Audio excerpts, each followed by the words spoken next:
Hello friends, welcome back to our YouTube channel. This is श्रुति।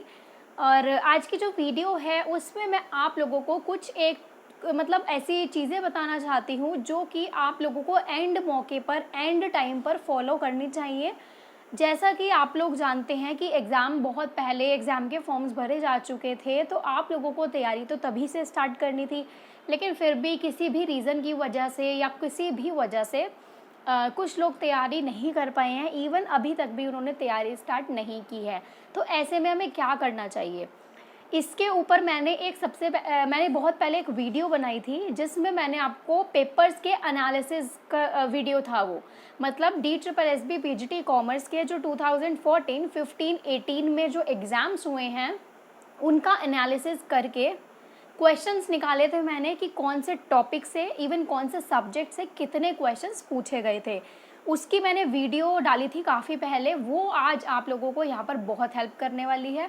उसका link मैं description box में दे दूँगी, वरना आप लोग जाइए और चेक कर लीजिएगा प्लेलिस्ट के अंदर, वहाँ पर आपको मिल जाएगी। उस वीडियो के अंदर सारा कुछ लिखा हुआ है कि कौन से टॉपिक से कौन कौन सा क्वेश्चन आए हुए हैं। ठीक है, कितने क्वेश्चन आए हुए हैं, कौन कौन से नहीं, कितने क्वेश्चन किस टॉपिक से आए हुए हैं। तो वहाँ से आप लोगों को एक आइडिया मिल जाएगा। अब एंड मौके पर ऐसा तो नहीं है कि मैं 10 दिन के अंदर अंदर आपको कुछ घुट्टे पिला के कि भाई ये सब कुछ आएगा और पढ़ लो, ऐसा तो नहीं होता। कुछ स्ट्रैटेजीज फॉलो करनी होती हैं, कुछ चीज़ें फॉलो करनी होती हैं। अगर काम कर जाती हैं तो that is well and good. तो वही चीज़ हम लोग यहाँ पर अप्लाई करना चाह रहे हैं, देखते हैं कि क्या रिजल्ट निकलता है।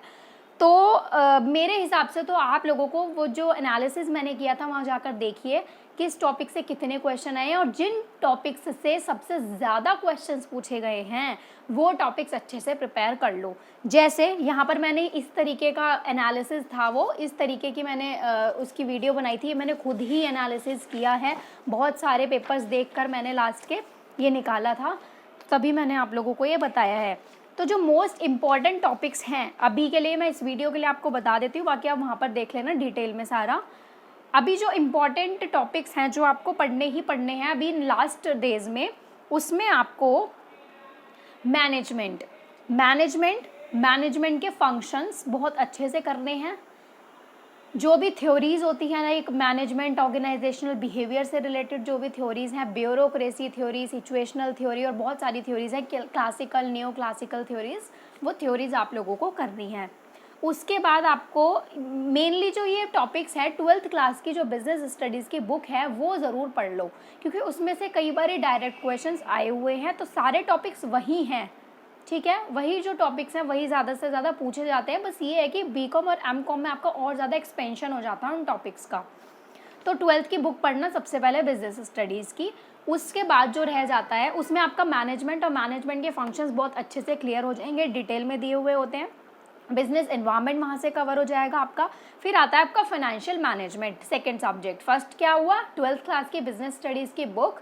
सेकेंड सब्जेक्ट होगा आपका फाइनेंशियल मैनेजमेंट। अब इसमें आपको सब कुछ नहीं पढ़ना है। कभी आप सोचो कि BCom की बुक निकाल के बैठ जाते, इतनी मोटी बुक है और 10 दिन में इसको ख़त्म करें, नहीं, इतना वक्त नहीं है, ऐसा मत करना बिल्कुल भी, वरना उसी में फंसे रह जाओगे। जो इंपॉर्टेंट चीज़ें हैं, लाइक फाइनेंशियल मैनेजमेंट क्या होता है, इसके क्या ऑब्जेक्टिव्स हैं, ये कहाँ कहाँ काम आता है, बेसिक जो मोटा मोटा सा है वो ऊपर से पढ़ लेना। और सारे जो मॉडल्स हैं, वॉल्टर मॉडल और जितने भी MM अप्रोच, इस तरीके के जितने भी मॉडल्स या थ्योरीज हैं वो आप FM में से करेंगे। और जितनी भी आपकी टर्म्स हैं, like IRR, NPV, net present value, ARR, इस तरीके की जितनी भी टर्म्स है वो आप लोग करेंगे। दैट इज़ सफिशिएंट मतलब नहीं बोल सकती मैं, लेकिन अब जब इतना वक्त नहीं है तो कुछ तो पढ़कर जाना होगा, और सारा कुछ पढ़ नहीं सकते, ठीक है। उसके बाद थर्ड चीज़ जो आती है that is your human resource management. Human resource management से क्वेश्चंस आए हुए हैं, तो इसका काफ़ी हद तक आपका 12th क्लास की बुक में भी है। ट्रेनिंग, डेवलपमेंट, सिलेक्शन, सारा पार्ट कवर है। बाकी कुछ मैं वीडियोस भी डाल रही हूँ, HRM के ऊपर डालूंगी मैं वीडियोस, वो आप देख सकते हैं। कहीं और से आपको वीडियो मिले आप वो भी देख सकते हैं, कहीं से भी आप पढ़ सकते हैं। तो ये हो गया आपका थर्ड टॉपिक। उसके बाद ऑर्गेनाइजेशनल बिहेवियर, ऑलरेडी मैं आपको मैनेजमेंट में बता चुकी हूँ। जो आपकी MCom की ऑर्गेनाइजेशनल बिहेवियर की बुक थी उसमें से सारी थ्योरीज करनी है आपको। थ्योरीज से काफ़ी क्वेश्चंस पूछ लिए जाते हैं। फिर आता है आपका मोटिवेशन, पर्सनालिटी, लीडरशिप, ये थोड़ा थोड़ा पढ़ लेना। तो ओवरऑल जो मैंने ये टॉपिक्स बताए हैं ना, तकरीबन 80 से 90 क्वेश्चंस इन टॉपिक्स से कवर हो जाएंगे। लेकिन मैं ये नहीं कह सकती कि 12th की बुक वाले से ही होंगे, क्योंकि कुछ भी दे सकता है DSSS भी। तो मैंने तो एग्ज़ाम नहीं बनाया कि भाई मैं आप लोगों को बता सकूं, मैं तो सिर्फ एक गाइडेंस दे सकती हूँ।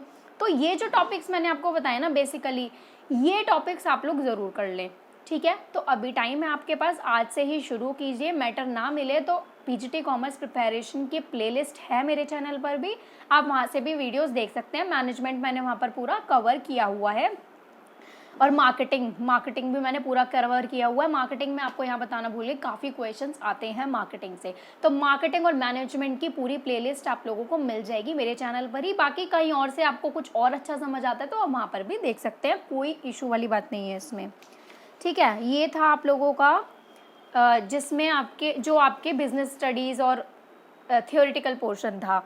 अकाउंट्स में 11th क्लास की और 12th क्लास की अकाउंट्स से ही क्वेश्चंस आते हैं मेनली। तो सबसे पहले 11th क्लास की जो introduction, principles, conventions, accounting standards, assumptions, ये सब चीज़ें हैं। शुरू के 4 चैप्टर, बहुत छोटे छोटे से चैप्टर हैं, उनको पढ़ लेना, काफ़ी हद तक वहाँ से क्लियर हो जाएगा।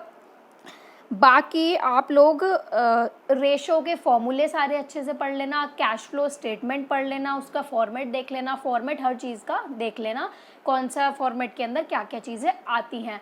तो ये है जो आप इस 20 से 25 दिन, 1 महीने के अंदर अंदर पढ़ सकते हो, ठीक है। इससे ज़्यादा तो आप लोगों की भी, आप भी ह्यूमन बीइंग हो, आपकी भी कैपेसिटी इतनी नहीं है कि इससे ज़्यादा भर भर के पढ़ लो, मैं भी नहीं पढ़ सकती इवन, ठीक है।